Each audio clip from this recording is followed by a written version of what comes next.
Doc is joining us this morning. So Doc, you've been in these playoffs before, and now you've been with the Clippers a few years, Coach. And do you feel personally, hey, I gotta start getting us further in these playoffs? Do you sense not only the urgency, but do you feel pressure on yourself now, having gotten this franchise to the point that the expectations are pretty high? Well, I feel like we've accomplished that. I don't look at that as a negative mark. Our accomplishments have, we've won 50 games now, 5 years in a row.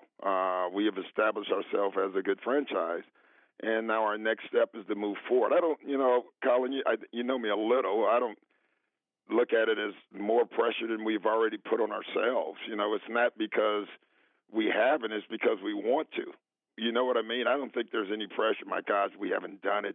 We got to do it. No, our pressure you put on yourself is you want to advance. And, listen, advancing past the second round is such a shallow goal. So that's not our goal. Our goal is to be the champion. And until we do that, we put pressure on ourselves. Hopefully that's the goal of every team. Obviously, every team can't realistically have that goal, but we're one of them that have a realistic chance. If Redick and Chris Paul are hitting threes, I think you can match up with anybody. But sometimes in the NBA now, Doc, it's become a math equation where Oklahoma City's not built, maybe when they face Houston, just on the math alone, they're going to have some struggles 3 against 2. What is the line, Doc, for you as a guy that's been around this league for 30 years, adapting to the new game, but not losing a sense of who you are and just becoming a 43-a-night team? Yeah, you have to be the best at what you are. Obviously, if you have a great shooting team, and we have a lot of guys, on our team, Jamal is a three-point maker and a shot maker. Austin has been great from the three-point line. JJ and Chris. So we have guys that can make threes, but we also have guys that can get to the basket.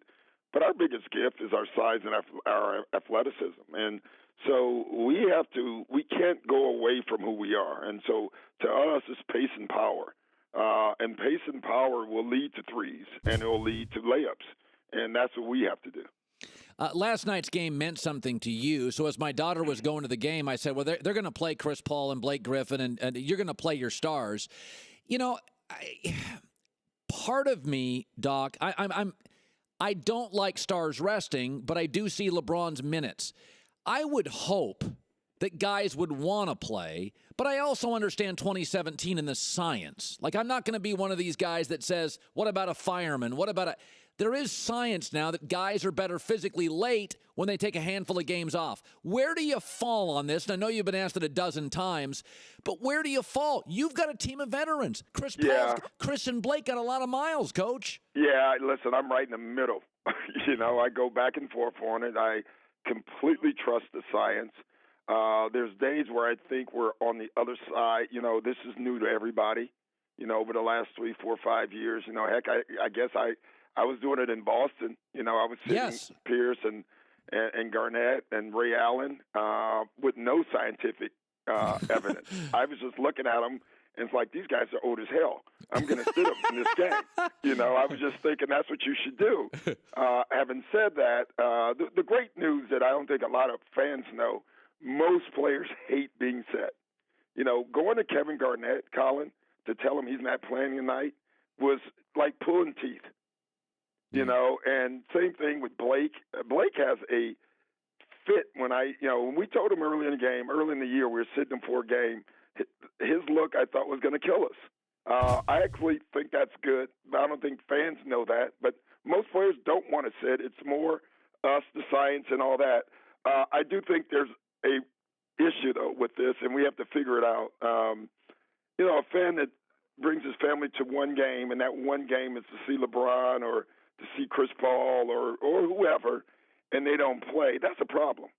Yeah, my daughter's first NBA game last night. She had an absolute blast, and she had a blast because DeAndre Jordan's amazing, and Chris Paul and Redick got hot, and she's like, "Dad, I want to meet Blake Griffin," and I'm like, "Doc will be on my show. I'm not going to bother him." But the point is, Basketball's always been about stars. I mean, the NFL's about the shield. Basketball's about the players, Doc. You know that. It's always been about the players. It always is. And you know, the NFL is too, even though they say the shield. But if you watch New England, you want to see Tom Brady play. Right. You know, so let's not kid ourselves. At any sport, it's about that. It's about playing good sport or playing good basketball in our case and the stars. It's the combination. And so that's something we have to get better at. You know, we have to protect the national games. That's for sure, which we didn't do a great job scheduling this year. And I guess the second thing, we have to figure out how do we get more rest between games. Taking away the back-to-backs, taking away the 4 and 5s, which I think Tom Corelli is about to do and we're working on doing. I think that will help. It drives me crazy. I think sometimes young basketball players don't understand that when Kawhi Leonard broke into this league, he averaged 8 points. That's after 2 years of college. A kid at Gonzaga this week, Zach Collins, going to be a good player, came out early. He'd probably be a 22nd pick. He could be a top 3 pick next year. Sometimes I don't think young players realize how hard it is to be great in this league. And I would love guys to stay in college, although I get going to the NBA. When these playoff comes around, these playoff games, just tell my audience, the next 2 months, it's all going to be veteran players that dominate this league. Like, go back to your rookie year. Are young players now coming out of college, are they just delusional? Brandon Ingram's a nice kid. He needs to gain 15 pounds. Yeah, I would say this, the one thing I would disagree, I think it takes 2 years to be good in NBA. It takes 5 to be great unless you're great. You know, a lot of these guys, I agree, a lot of guys come out, and they're just not ready physically. They're not ready mentally. They don't know how to play yet, and they have to learn that, and that's fine with me. I think I will say this, and I think a lot of people would disagree.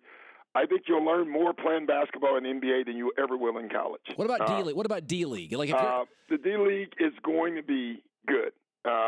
It's on its way. I think in the next 2 years, every team will have a team, and then the D-League will be great. Where I do like college, though, is not the basketball part. If you want to get better, play against Chris Paul every day, you're going to get better. I like the maturity part. Just growing up. Living a couple years without any money in your pocket, being in a dorm room. I know that sounds corny. I think those things are important for your maturity. And that's where I do like the college thing. But, I just wish guys did their math, Colin. If you're the 50th guy that have declared to come out, someone, there's 20 guys, it's not going to work out for. And to me, just do the math. If you're projected to go in the mid-20s, you probably should stay in college. Yes. I mean, God, it's all slotted now, Doc. You make $1.8 million after taxes if you live in L.A. at $600,000. It's less. Yeah. Hey, by the way, I got to ask you this before we go. Orlando's GM got fired today. People think you may end up your career there. You've done some front office stuff. You understand personnel very well. You know the game. Is that eventually going to interest you? They'll probably call you. Are you going to move to the front office eventually? Well, I'll say this. I'm staying here. Let me, in any rumor that I love it here. Having said that, listen, I've done this for 18 straight years as a coach. Will it be someday where I'm no longer coaching and just front office? Yeah. I would say most likely. I don't even know that. I don't know. I know where I'm at now. I know I love doing what I'm doing.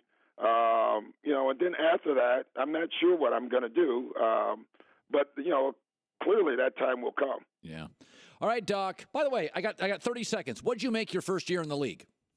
I want to say $55,000. My first purchase was a mattress. And that's a fact. I had a bad back. I bought a mattress. Doc, good talking to you.